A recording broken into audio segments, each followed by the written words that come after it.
Hello students, हम लोग chemistry का चैप्टर स्ट्रक्चर ऑफ एटम पढ़ रहे हैं और इस एटम के स्ट्रक्चर में दो बहुत ही इम्पॉर्टेंट फंडामेंटल सब एटॉमिक पार्टिकल्स जिसका नाम था इलेक्ट्रॉन और प्रोटॉन, उन दोनों की डिस्कवरी हम लोग पढ़ चुके हैं। Is it okay?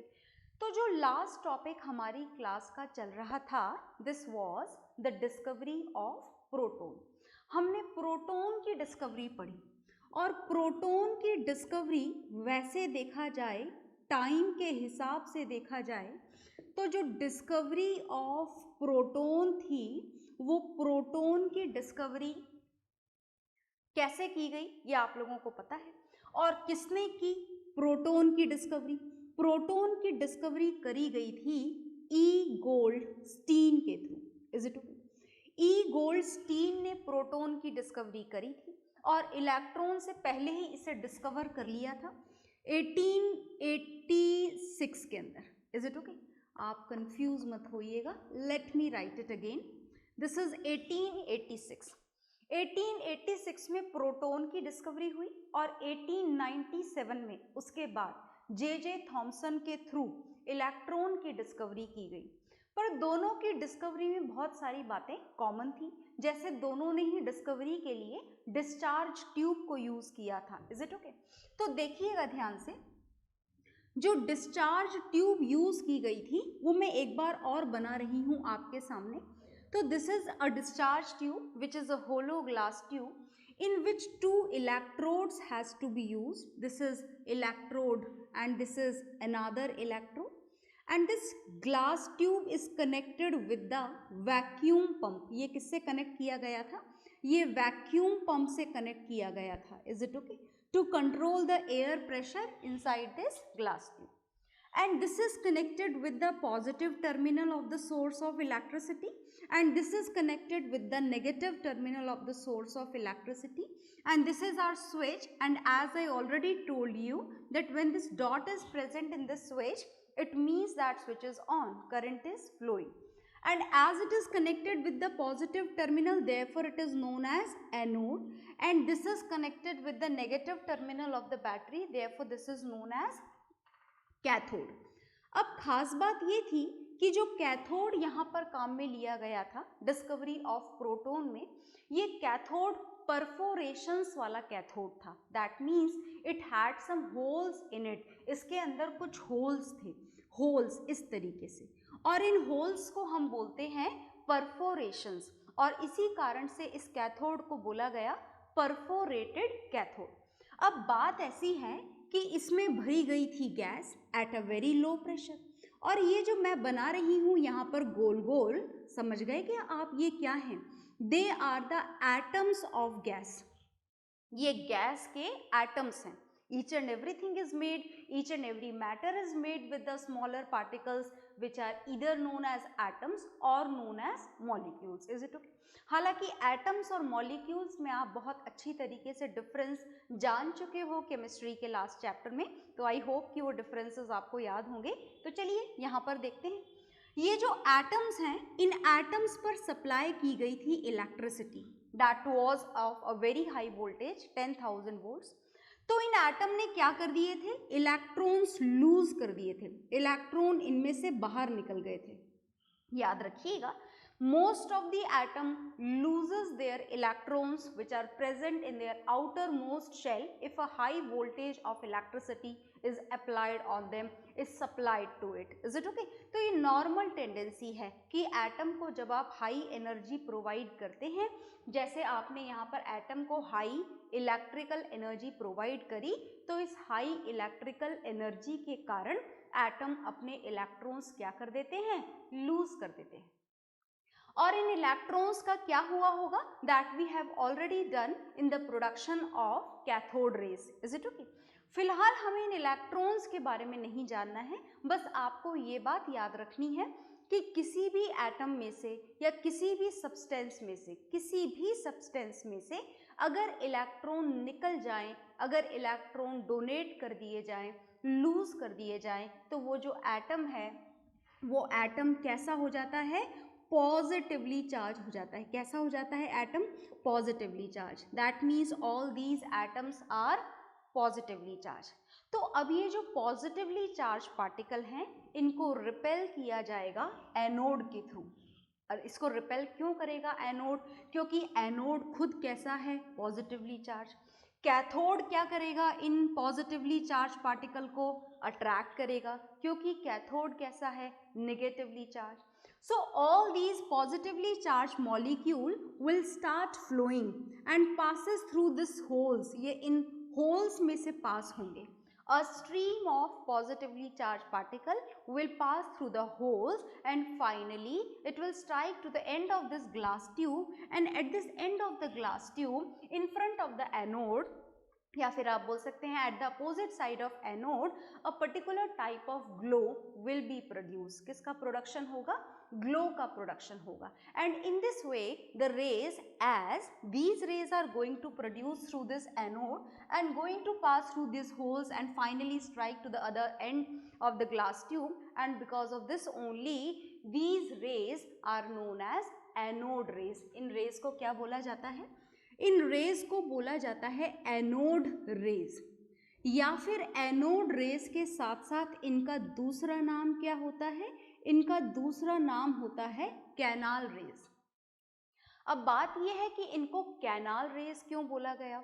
तो देखिए, कैनाल रेज बोलने के पीछे कारण ये है कि ये जो यहाँ पर रेज हैं ये होल्स में से पास हो रही हैं, और होल्स में से पास होने के कारण ये दूसरी जगह पर जा पा रही हैं और एक particular type of glow produce कर पा रही हैं।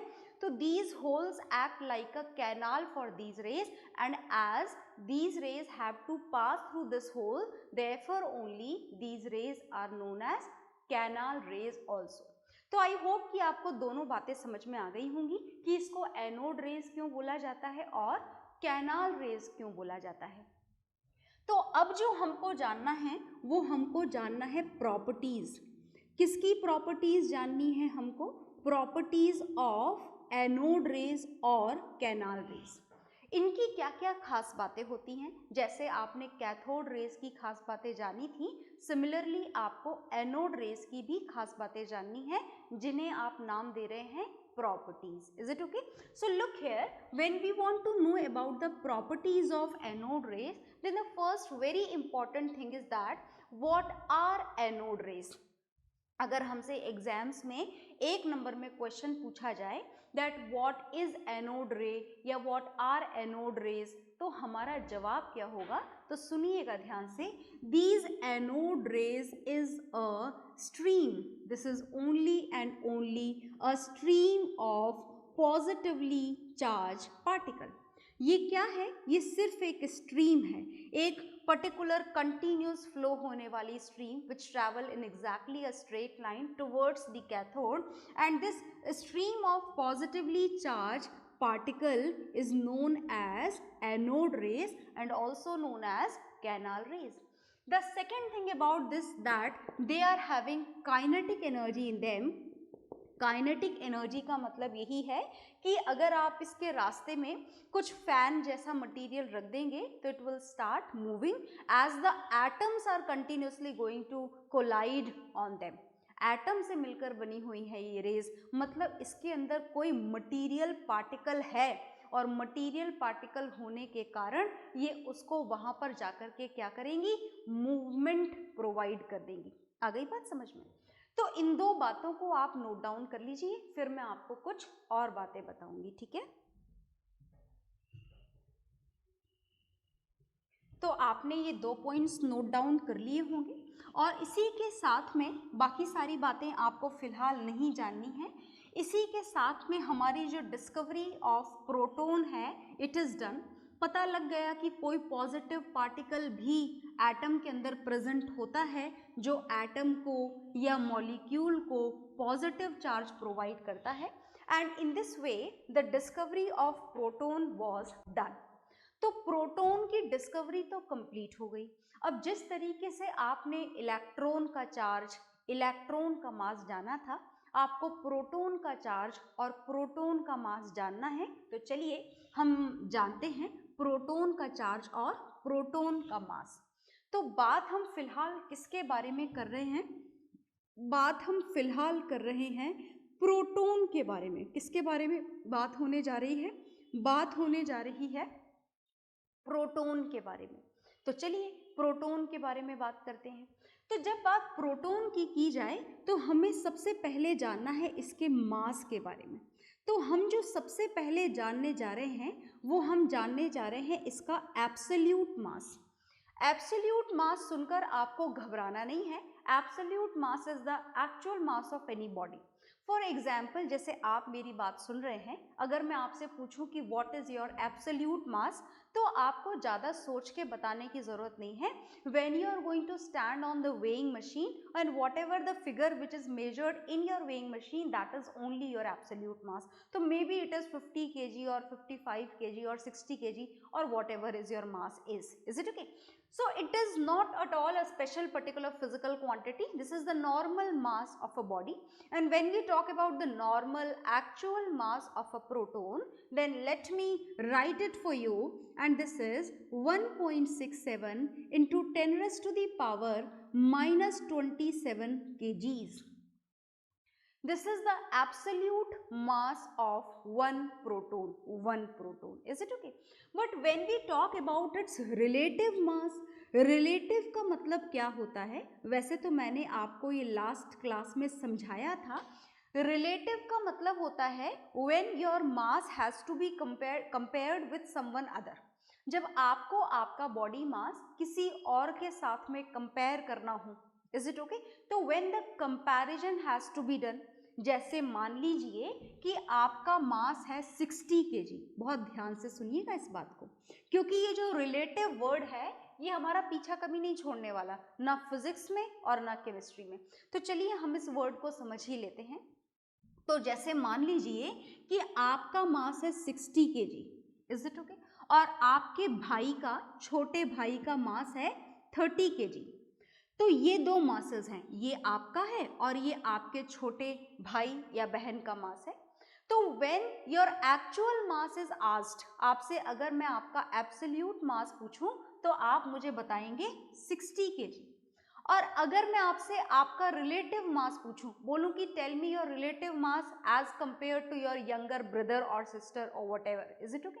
तो आप बोलेंगे कि my mass is 2 times than the mass of my younger brother. तो आपको सिर्फ क्या बोलना पड़ा? That your mass is double than that of the younger brother और सिस्टर और जो भी है। आ गई बात समझ में? तो जब आप कंपैरिजन करते हैं, जब आपने अपने मास को इस मास के साथ में कंपेयर करा, तो आपको सिर्फ क्या लिखना पड़ा? 2 times। 2 kg तो नहीं बोल दोगे ना जब मैं आपसे पूछूंगी कि what is your relative mass as compare to your younger brother, तो क्या आप 2 kg बोलोगे? नहीं, आप 2 times बोलोगे या डबल बोलोगे, ऐसा ही बोलोगे, बिल्कुल। तो whenever we talk about the relative words, तो हम वहाँ पर kg, ग्राम यूज नहीं करते हैं। तो यहाँ पर हमने एटम के मास को, एटम के सब एटॉमिक पार्टिकल्स के मास को डिनोट करने के लिए एक और ही यूनिट डेवलप कर रखी है, जिसे बोलते हैं atomic mass unit, that we had used already in the chapter atoms and molecules. And the mass of a proton is considered as the standard mass. Proton के मास को स्टैंडर्ड मास माना गया है, and according to which its mass has to be written as 1 AMU। Is it okay? तो ये तो बात हो गई प्रोटॉन के एक्चुअल मास और रिलेटिव मास की। Now we have to talk about its charge.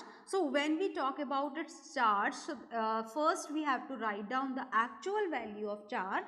And as we know, this proton is a positively charged particle, so this charge is positive. Positive तो सबसे पहले आ ही जाएगा। इसके साथ में इसके जो चार्ज की वैल्यू होती है, ये मैंने आपको लास्ट क्लास में ही बता दी थी, that is it is exactly same as that of the value of charge on 1 electron. So it is plus 1.6 into 10 raised to the power minus 19 coulombs. This is the actual value of charge. And when we are going to write down its relative charge, so look here very carefully. When we talk about its relative charge, so its relative charge is +1, है ना? हम हमेशा ऐसे ही तो लिखते हैं proton को P+। तो P+ का मतलब क्या है? 1+।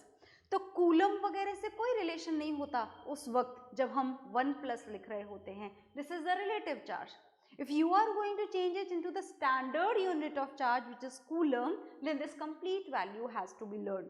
तो वैल्यू तो आपको याद करनी ही पड़ेगी, पर आपके ये वाली वैल्यू तो हायर क्लासेस में काम में आएगी. फिलहाल क्लास 9th में आप अगर सिर्फ इतना भी याद रखते हैं that charge on the proton is +1, तो उतना आपके लिए काफ़ी होगा. Is it okay? तो आप इसके चार्ज और मास की वैल्यू को बोर्ड पर से नोट डाउन कर लीजिए. ओके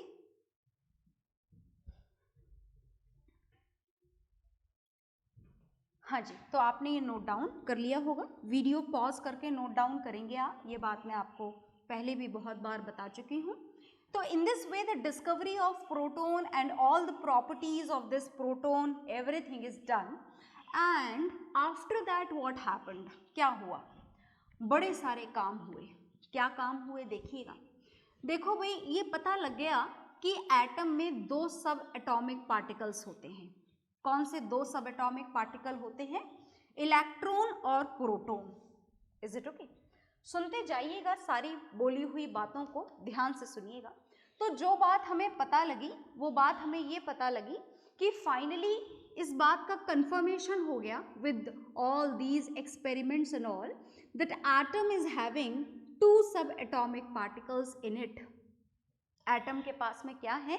एटम के पास में 2 सब एटॉमिक पार्टिकल्स हैं.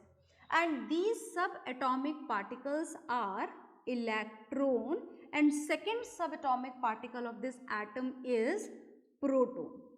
तो ये 2 सब एटॉमिक पार्टिकल हैं किसके? एटम के. ये कंफर्म हो गया. अब ये बात भी कंफर्म हो गई कि जो इलेक्ट्रॉन का चार्ज है नेगेटिव होता है और प्रोटॉन का चार्ज पॉजिटिव होता है, और इन दोनों चार्जेस की वैल्यू बिल्कुल बराबर होती है. मतलब बात ये हुई कि इलेक्ट्रॉन का नेगेटिव चार्ज प्रोटॉन के पॉजिटिव चार्ज को क्या कर देता है? कैंसिल. और इलेक्ट्रॉन और प्रोटॉन बराबर में मिलकर के एक एटम को कैसा बना देते हैं? इलेक्ट्रिकली न्यूट्रल बना देते हैं. कैसा बना देते हैं? Electrically neutral. तो हर एटम के इलेक्ट्रिकली न्यूट्रल होने का क्या चार्ज है? That each and every atom has the same number of electron and proton and they both are having the equal magnitude of charge. एक दूसरे का चार्ज क्या हो जाता है? यहाँ पर कैंसिल हो जाता है और एटम इलेक्ट्रिकली न्यूट्रल हो जाता है. तो जब इस बात का पता लग गया था, कंफर्मेशन हो गया था कि atom is made with these 2 subatomic particle, तो अब बात आई कि भाई ये तो पता लग गया कि एटम के अंदर ये 2 सबएटॉमिक पार्टिकल होते हैं. तो अब जो लोगों के सामने क्वेश्चन आया वो ये आया कि एटम दिखता कैसा है? गोल होता है या फिर रेक्टेंगुलर होता है या फिर कैसा होता है? तो इस बात को बताने की जो शुरुआत की गई वो भी सेम साइंटिस्ट के थ्रू की गई. कौन से सेम साइंटिस्ट के through? The scientist through which the discovery of electron was done. तो नाम आप समझ गए होंगे. This was J.J. Thomson. Is it okay? तो देखिएगा ध्यान से. शुरुआत हुई J.J. थॉमसन से. बहुत ही बढ़िया शुरुआत की गई. हम आज तक उनकी शुरुआत को याद रखते हैं. यही एक बहुत बड़ी बात है. किसी भी शुरुआत को याद रखा जाए तो डेफिनेटली कुछ ना कुछ तो बढ़िया रहा ही होगा. देखो अब बढ़िया क्या रहा, सुनिएगा ध्यान से. थॉमसन ने हमें एटम का स्ट्रक्चर बताने की शुरुआत करी. कम से कम इन्होंने ये शुरुआत तो करी कि भाई एटम का स्ट्रक्चर बताया जाए, लोगों के सामने रखा जाए. अब एटम को देख पाना इतना आसान तो नहीं था. Is it okay? क्योंकि इतने बढ़िया माइक्रोस्कोप की डिस्कवरी उस वक्त नहीं थी कि आप एटम को पूरा का पूरा ही देख पाओ प्रॉपरली, उसमें इलेक्ट्रॉन भी आपको घूमते हुए दिखें. जैसा स्ट्रक्चर आपको पता है वैसा जानने में बहुत समय लगा. Is it okay? तो शुरुआत कहाँ से हुई एटम के स्ट्रक्चर की? J.J. थॉमसन के थ्रू. और कौन से ईयर में हुई? 1904 में. और जो शुरुआत हुई ये शुरुआत बड़ी इंटरेस्टिंग हुई. इनके मॉडल का एक नाम था. इनके मॉडल का तो नाम ही बहुत यम्मी था. पता है आपको? अच्छा चलो जानते हैं कि इनके मॉडल का यम्मी नाम क्या था. इनके मॉडल का नाम था प्लम पुडिंग मॉडल. है ना जी? देखो बढ़िया नाम. तो प्लम पुडिंग मॉडल इनके मॉडल का नाम था. बढ़िया बात है. पर मतलब समझे आप? देखो बात ऐसी है कि जे थॉमसन ने बोला कि atom is just like this dish, that is plum pudding model. इन्होंने बोला कि जो एटम है this is completely a sphere of positively charge particle, है ना? तो क्या बोला इन्होंने? इन्होंने बोला कि atom is exactly a sphere of positively charge particle, is it okay, in which the electrons are embedded, जिसके बीच में इलेक्ट्रॉन्स फंसे हुए हैं ऐसे बीच बीच में, जैसे कि देखो इन्होंने प्लम पुडिंग क्यों बोला, तो फिर इसको इन्होंने बोला कि जैसे पुडिंग जो डिश होती है which is full of cream in which some dry fruit or some fruit, some plum like fruits are distributed among which, बिल्कुल उसी की तरह इन्होंने एटम के स्ट्रक्चर को बोला। इन्होंने बोला कि atom this positive particle is like cream and this electron are embedded in it just like the dry fruits which are kept in it. जो ड्राई फ्रूट्स हैं वो इलेक्ट्रॉन है और जो क्रीम है पूरी जो पुडिंग है this is a positively charged particle. You can compare this plum pudding model with an Indian fruit also and that is watermelon. खाते हो ना आप गर्मियों में जम जम के, I hope आप खाते होगे। तो watermelon अच्छा खाया हो नहीं खाया हो that's your choice, पर watermelon देखा आप सबने होगा, देखा है ना आपने watermelon?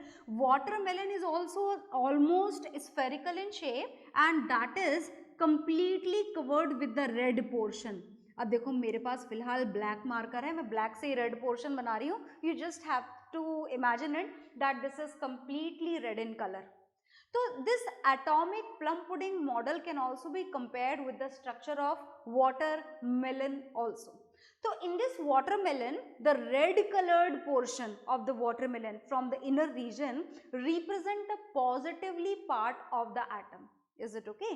तो जितना आपके वाटरमेलन में रेड कलर का पोर्शन होता है उसे तो थॉमसन ने बोल दिया that it is positively charge and as you can see some black coloured seeds are also embedded in it. देखिए ना अपने ब्लैक कलर के सीड्स, तो जो ब्लैक कलर के सीड्स हैं they act just like the electrons. तो आप इस प्लम पुडिंग मॉडल को वाटरमेलन के थ्रू भी समझ सकते हैं, इज इट ओके? तो आप वाटरमेलन के थ्रू समझें तो भी बढ़िया और प्लम पुडिंग मॉडल के थ्रू समझें तो भी बढ़िया। बात दोनों के थ्रू एक ही सामने आ रही है that atom is a complete sphere of positively charge particle in which electrons are embedded in some particular amount, is it okay? पर हाँ ये बात इन्होंने जरूर मेंशन करी कि पॉजिटिव चार्ज और नेगेटिव चार्ज इतने सफिशिएंट हैं कि जो पॉजिटिव चार्ज हैं वो नेगेटिव चार्ज के चार्ज इफेक्ट को क्या कर पा रहे हैं, कैंसिल कर पा रहे हैं। मतलब आप प्लम पुडिंग से कंपेयर करें या फिर वाटरमेलन से, दोनों से एटम के न्यूट्रल होने वाला फैक्ट जो है वो बिल्कुल क्लियर हो रहा है, इज इट ओके? तो आप इन दोनों एग्जाम्पल्स को नोट डाउन कर लीजिए, ओके?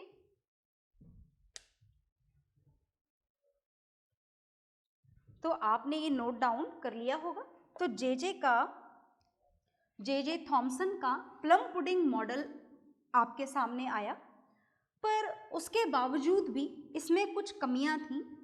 कमियां क्या थी? कुछ लिमिटेशंस थी जिसकी वजह से साइंटिस्ट मजबूर हुए और उनको आगे और एक्सपेरिमेंट करने पड़े और एटम का एक बेटर स्ट्रक्चर जो है वो उन्होंने हमको प्रोवाइड करा।